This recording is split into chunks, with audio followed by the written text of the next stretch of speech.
Kita semua sangat sering mendengar semboyan, slogan, ataupun moto sebuah organisasi atau perusahaan. Sejak lama semua pemerintah daerah punya semboyannya masing-masing. Tetapi pada kesempatan ini saya tegaskan bahwa setiap aparatur sipil negara dimanapun bertugas seharusnya memegang teguh nilai-nilai dasar yang sama, mempunyai semboyan yang sama. ASN yang bertugas sebagai pegawai pusat maupun pegawai daerah harus mempunyai core values yang sama. Dan dengan mengucap Bismillahirrahmanirrahim, saya luncurkan core values ASN berakhlak dan employer branding ASN bangga melayani bangsa. Lahir di Surakarta, Jawa Tengah, 21 Juni 1961 dari pasangan Noto Miharjo dan Sujiatmi Noto Miharjo. Jokowi adalah anak pertama dari 4 bersaudara. Jokowi dibesarkan dari keluarga sederhana. Bahkan dia mengalami beberapa kali pindah rumah karena tempat tinggalnya digusur. Berasal dari keluarga yang sangat sederhana, membuat Jokowi merasakan hidup yang sulit dan keras pada masa kecilnya. Pada saat ia duduk di Sekolah Dasar Negeri 111 Tirtoyoso, Surakarta, Jokowi telah menjadi seorang kuli panggul, ojek payung, dan pedagang. Hal tersebut ia lakukan hanya untuk membiayai kebutuhan sekolahnya hingga makan sehari-hari. Pada usia 12 tahun, Jokowi memutuskan untuk bekerja di perusahaan kayu sebagai tukang gergaji. Keahlian tersebut didapatnya dari ayahnya, yaitu Noto Miharjo, yang juga berprofesi sebagai tukang kayu. Di masa kecilnya, Jokowi juga telah merasakan pahitnya penggusuran ketika rumahnya 3 kali terkena penggusuran. Setelah lulus sekolah dasar, ia masuk di SMP Negeri 1 Surakarta. Kemudian melanjutkan sekolahnya di SMA Negeri 6 Surakarta. Pada masa kuliah, Jokowi akhirnya diterima di jurusan Kehutanan Universitas Gadjah Mada. Di sana ia belajar sangat giat mengenai kayu, teknologi pengolahannya, serta pemanfaatannya. Setelah menyelesaikan kuliahnya pada tahun 1985, Jokowi akhirnya menikahi pujaan hatinya, Iriana, pada tanggal 24 Desember 1986 di kota Solo, yang kemudian memberinya 3 orang anak bernama Gibran Rakabuming, Kaisang Pangarep, dan Kahiyang Ayu. Di tahun yang sama, Jokowi pun merantau ke Aceh untuk mencari pekerjaan. Di sana ia bekerja di salah satu BUMN, PT Kertas Kraf Aceh. Namun karena merasa tidak betah, akhirnya ia memilih mengundurkan diri dan mencoba untuk berbisnis kayu di Solo sembari menunggu kelahiran anak pertamanya. Sebelum memulai usahanya sendiri, Jokowi bekerja di perusahaan milik pamannya, di CV Roda Jati Solo. Setelah banyak pengalaman yang ia dapat dari sana, Jokowi memberanikan diri untuk membuka usaha mebel kayu sendiri pada tahun 1988 dengan membuat badan usahanya sendiri yang bernama CV Rakabu, yang terinspirasi dari nama anak pertamanya, yaitu Gibran Rakabuming. Bisnis Jokowi di bawah naungan CV Rakabu mengalami pasang surut, bahkan hampir bangkrut. Namun pada tahun 1990, berkat pinjaman dana sebesar 30 juta rupiah dari ibunya, Jokowi kemudian mencoba bangkit kembali. Setelah bisnisnya mulai bangkit, Jokowi memulai perjalanannya untuk keliling Eropa, Amerika, dan Timur Tengah. Alhasil, Jokowi sukses menjadi pengusaha ekspor mebel. Terjun ke dunia politik. Pada saat Jokowi berkeliling Eropa untuk melakukan perjalanan bisnis mebelnya, ia pun mendapat inspirasi mengenai tata kota yang bersih serta rapi, yang akhirnya membuat Jokowi ingin menerapkannya di negara asalnya, yaitu Indonesia. Di tahun 2005, Jokowi mencalonkan diri menjadi calon wali kota Solo yang diusung oleh Partai Kebangkitan Bangsa dan PDI Perjuangan. Meskipun ia tidak memiliki pengalaman politik yang cukup, Jokowi akhirnya berhasil keluar sebagai pemenang dan menjadi wali kota Solo. Kemenangan Jokowi sebagai wali kota Solo menjadi pijakan awal Jokowi menuju kursi Presiden Indonesia. Kepemimpinannya sebagai wali kota Solo banyak mengubah wajah kota Solo menjadi kota yang nyaman, serta relokasi pedagang tanpa menimbulkan kerusuhan. Jokowi juga dikenal sebagai pemimpin belusukan, yaitu sering berkeliling melihat langsung keadaan kotanya. Hasil kerja yang memuaskan membuat Jokowi berhasil menjadi wali kota Solo untuk kedua kalinya pada pilkada selanjutnya di tahun 2010. Dari situlah Jokowi kemudian mulai dikenal rakyat karena karakter yang sederhana serta prestasinya pada masa jabatannya menjadi wali kota Solo. Keberhasilannya memimpin kota Solo kemudian membuat mantan wakil presiden Indonesia Yusuf Kala memintanya untuk maju ke kursi gubernur. Sempat menolak, Jokowi kemudian akhirnya menerima dan bergabung dengan Partai PDI Perjuangan pimpinan Megawati Soekarno Putri bersama Partai Gerindra pimpinan Prabowo Subianto.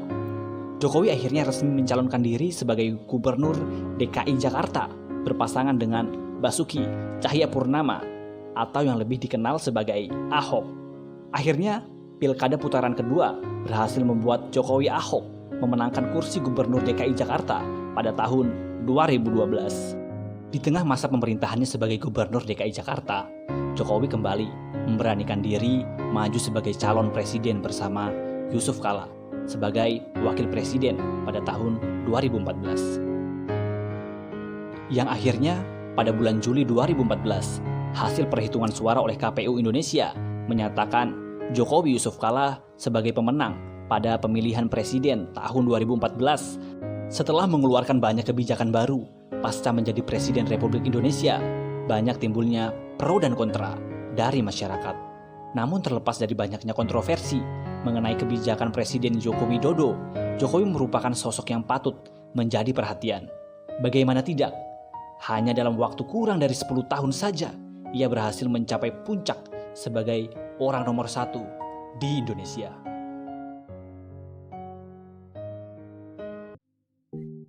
Bentuk ataupun bukti penerapan berorientasi pelayanan pada masa kepemimpinan Bapak Jokowi, yaitu memfasilitasi mobilitas masyarakat dengan melakukan pembangunan beberapa infrastruktur jalan tol di Indonesia. Hal ini untuk meningkatkan konektivitas antar daerah dengan tujuan memacu pertumbuhan ekonomi serta membuat harga bahan pokok semakin terjangkau. Akuntabel berarti bertanggung jawab atas kepercayaan yang diberikan. Hal ini dapat terlihat dari komitmen Presiden Jokowi dalam mendorong transparansi layanan lewat inovasi digital. Digitalisasi pelayanan publik berdampak pada peningkatan efisiensi, efektivitas, dan akuntabilitas layanan publik. Core value selanjutnya ialah kompeten.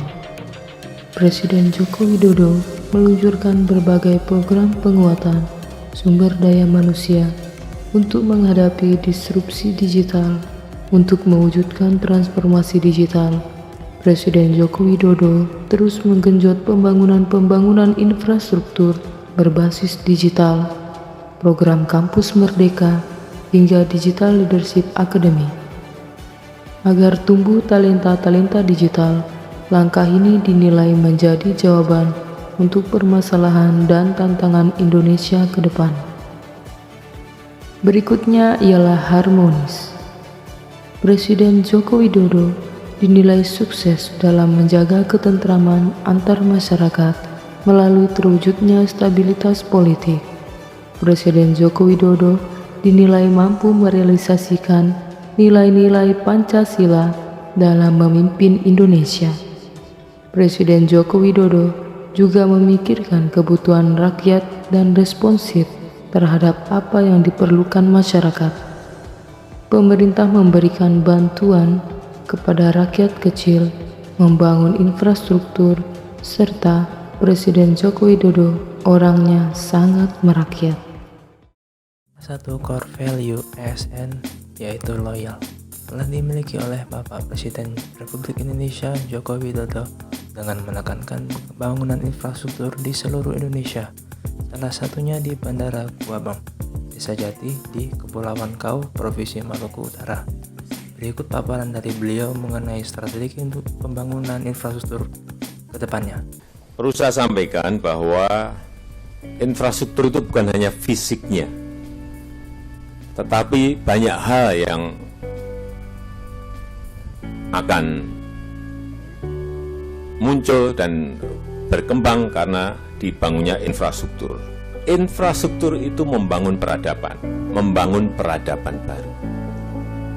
Yang kedua, membangun sebuah daya saing, membangun competitiveness, agar kita bisa berkompetisi dengan daerah yang lain, bisa berkompetisi dengan negara-negara lain. Yang ketiga, ini juga untuk keadilan sosial bagi seluruh rakyat Indonesia. Yang keempat, menyatukan, membangun persatuan dan persatuan kita, menyatukan antar daerah, antar kabupaten kota, antar provinsi, antar pulau, antar wilayah. Berikutnya tentang core value ASN, yaitu adaptif. Bapak Presiden Joko Widodo telah mengaplikasikan sikap adaptif terhadap lonjakan baru COVID-19 yang baru-baru ini melonjak, agar segera ditindak secara serius, cepat, dan tepat sasaran. Apa yang harus kita lakukan? Ada 3 hal penting. Yang pertama, yang berkaitan dengan mobilitas masyarakat.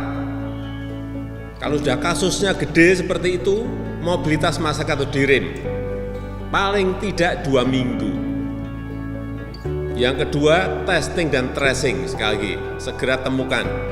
Dites, ketemu, di tracing, dia kontak dengan siapa. Itu yang kedua.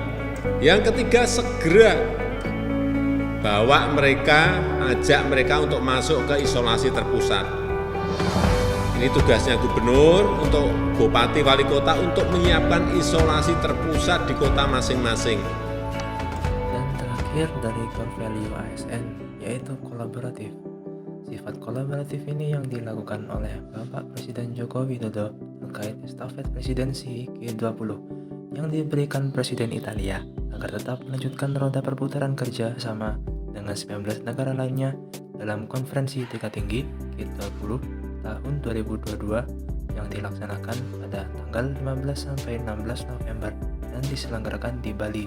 Indonesia merasa terhormat untuk meneruskan presidensi G20 tahun 2022. Presidensi G20 di Indonesia akan mendorong upaya bersama untuk pemulihan ekonomi dunia dengan tema Recover Together, Recover Stronger.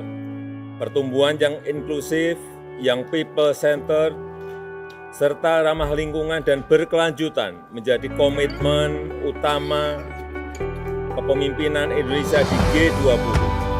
Upaya tersebut harus dilakukan dengan cara luar biasa, terutama melalui kolaborasi dunia yang lebih kokoh dan inovasi yang tiada henti.